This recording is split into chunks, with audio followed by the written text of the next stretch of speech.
Hi everyone, I just wanted to take you through this Soundslice platform, give you a bit of an idea how to use it. It's really useful, and once you get used to it, there's a bit of thing you've got a bit of a learning curve there, but it shouldn't be too hard for you. I don't think it's definitely doable.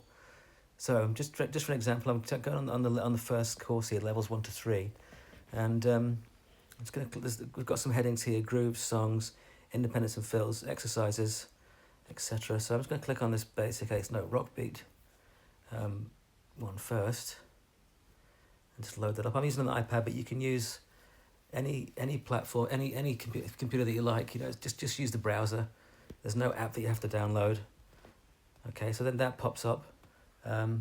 First thing I would do when you go onto a page is to go to the notebook on the right hand side here, and that will give you some course notes about how to practice these things and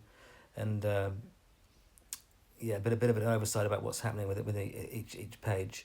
And at the bottom here we've got the player. Okay, that's your main thing that you're going to use to play and hear the sounds.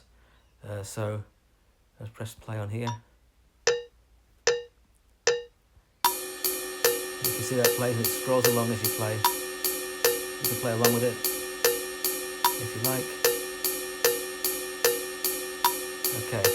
Right, that's pretty easy there. Now I'm gonna do a loop. So if you don't want the whole thing to play through and you want to practice a certain section, what you do is just select a bar, press the loop function, and drag the slider to the loop that you want to create. Okay, so I've got a 2-bar loop there. Okay, and I'll press that. You can save that as a clip if you wanted to. Just save that loop.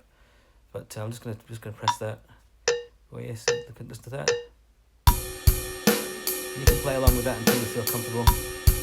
You can change the tempo with the metronome down here, play it faster, here's a bit quicker. Okay, there we go.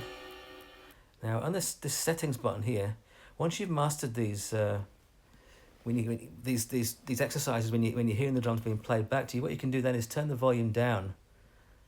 Here, look, on that slider, and then play along without the sounds being played by the computer. You're just going to hear a click only, and you just fill the gaps. And that's a good idea to try and do that as well.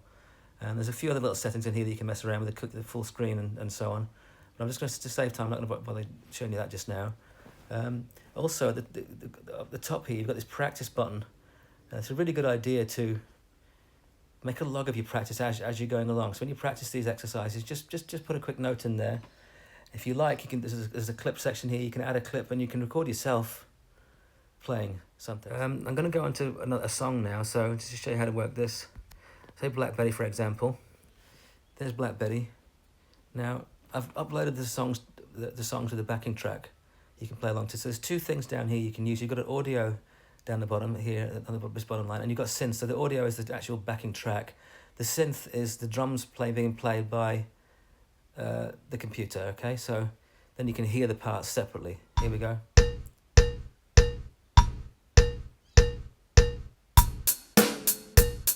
Okay, that's that.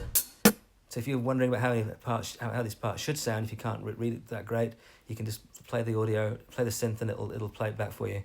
Well, once you've got the hang of what you're supposed to be doing, tap the audio. Make sure that when you do that, actually, make sure that you put the percentage here back up to 100% speed. If you need to slow it down, you can do. But sometimes when you use the synth, it changes the speed of the song, which is a bit annoying. But just watch out for that. I'll drag it back to the start. Okay.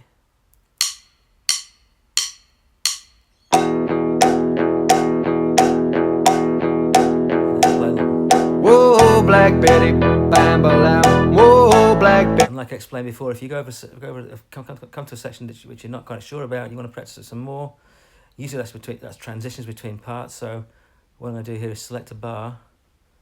We're going to go loop.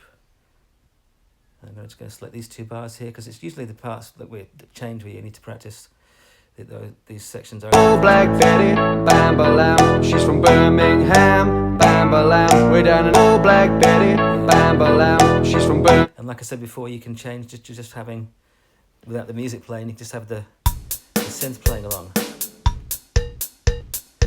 Take that tempo down again.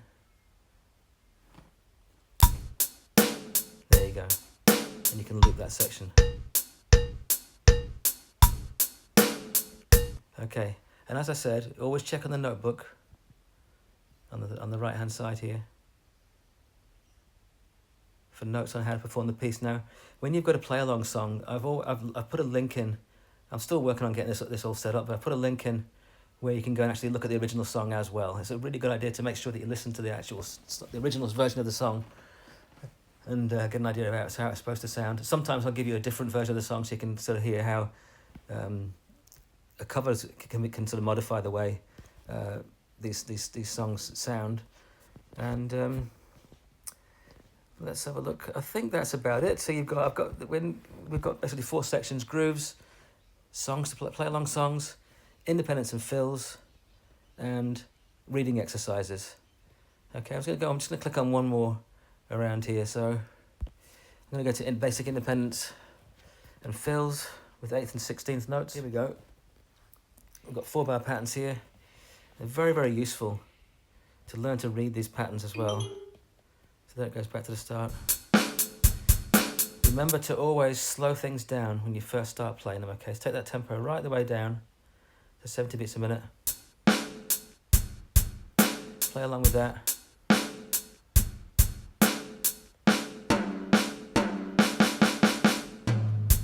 Now, because there's no repeats on this, it's just going to keep on playing through the whole thing. So definitely when you first start doing something like this, you want to just stop it from doing that by creating a loop on the 4 bars and playing each one over like that. And then once you've got the hang of it, you can then go and play the whole thing in one shot. And I think that's pretty much it. I would just one more thing actually. Good idea if when you're practicing these things, if you think you've got the hang of it and you want to show me, or you've got some queries about how this should be played, you can have a go at recording it and you can upload the performances here. Only I can see that, so you're not going to share it with everybody else that's in the course. It's just me that's going to see that, and we can sort of communicate that way, and give you some feedback on what you're playing. Okay, so I hope this helps a little bit. I know I've been babbling on a little bit, but yeah, it's really useful little platform this, and I hope you enjoy it.